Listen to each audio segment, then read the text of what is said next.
All right, welcome back to what we thought. This, I believe, is episode 4. And the last episode, I did that wall and the door. I don't have hardware in it yet, but I can't put any drywall up yet either until I get all my framing done and have them come inspect it. Anyway, so today I'm going to tackle framing out this closet. All right, stick around.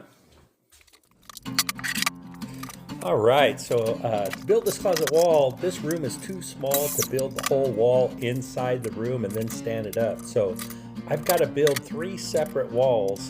And the challenge is the far wall that I'm working on right now is to get it lined up so that my wall is straight all the way across 12 feet, a 12-foot span. And my tape on the floor is actually fairly straight, but I did use a laser level to make sure and mark the floor and get everything lined up so that I didn't have a crooked wall. So here I am putting up, it's only a 2-foot wall. I've got to put a 2-foot wall on each side. I've got my king stud on the inside there. So when I put the cross beam on top, it'll sit right on top of those king studs. So.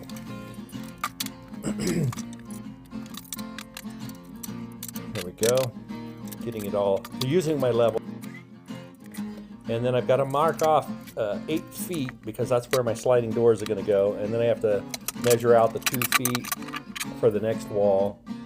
So I have 2 feet on either side, and then I'm going to have an 8-foot span, and then I'm 30 inches out from the original wall. So here I am building the second wall. And again, it's like the other wall. I've got to put my king stud on there so that the top beam will fit. I put my 16-inch on center, and then as soon as I get that all nailed together, I can raise it up. And of course, you know, like I said, a lot of measurements from the walls, from the laser. You've got to get this lined up so that it's straight with the other 2-foot wall. And yeah, there's a lot of brain power in here for a guy that doesn't do this for a living, you know. I got to mark my walls, my ceilings, and you just got to make sure, you know, measure, and get it all nailed up.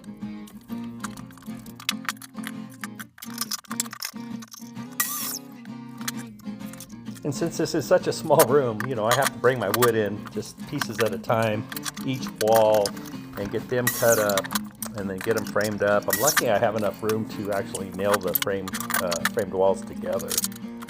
So this wall is just going from the outside over to the existing wall. Get that all nailed up, get my 16 on center. Before I install this wall, I have to deal with an electrical outlet on the existing wall. So we'll take care of that. So I'll do the header, and I'm going outside. It's a 2x6, and I have to put a piece of OSB in between. I got to sandwich it in between, so I just thought I'd just assemble it outside. It's a pretty decent day outside. And then I'm going to take this inside, and that should fit right up in the span, the 8-foot span. So here we are, bringing it inside, getting it up on top. You know, use a little hammer, get it all just right before you nail it in. And there's my electrical outlet. I've got to tie the wires together. My power is off, and I've got to put a metal plate over the top of it. So when I put the wall up, it's going to cover it, but still, you got to be safe. You got to put it in a junction box. So now let's get that wall up.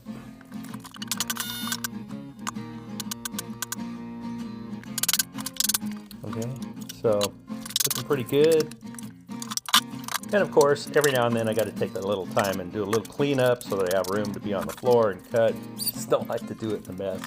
So I've got to put the top beam up on the ceiling with the little the little 16-inch on center on top. That's mainly for the drywall. So when I'm putting the drywall up, I have something to nail it on.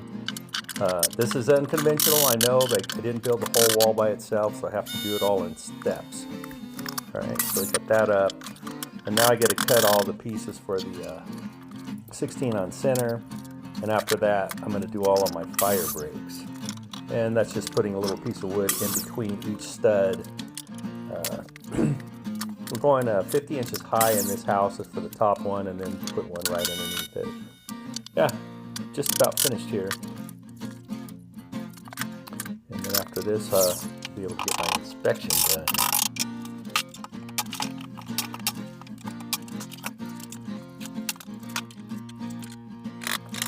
There's a lot of little boards, and a lot of cutting, a lot of measuring, and a lot of nailing. And this board here, basically, is just for the drywall corner on the inside of the closet. And to me, it's a waste of an 8-foot board, but you gotta have it.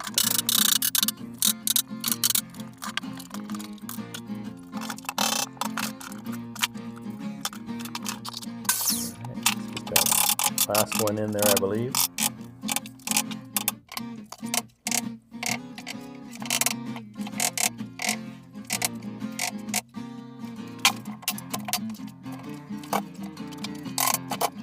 Okay, one last cleanup.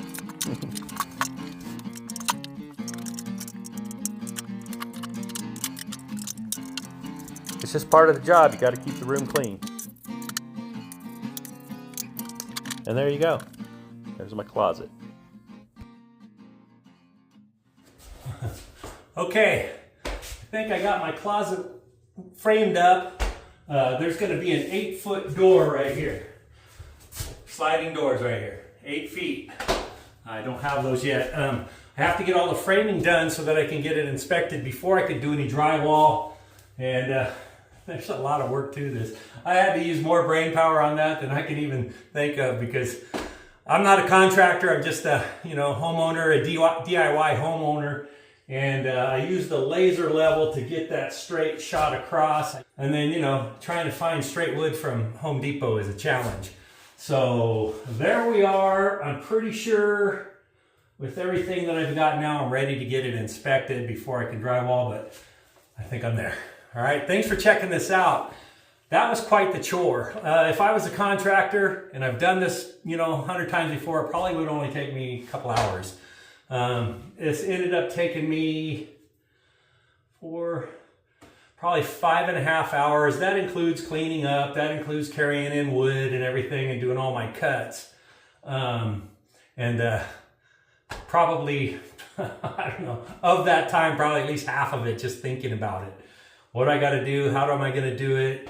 I think I did all right. Okay, so after further review, after I got this closet wall up, the 12 feet compared to the tape on my floor was probably a little 3 inches shorter towards this way.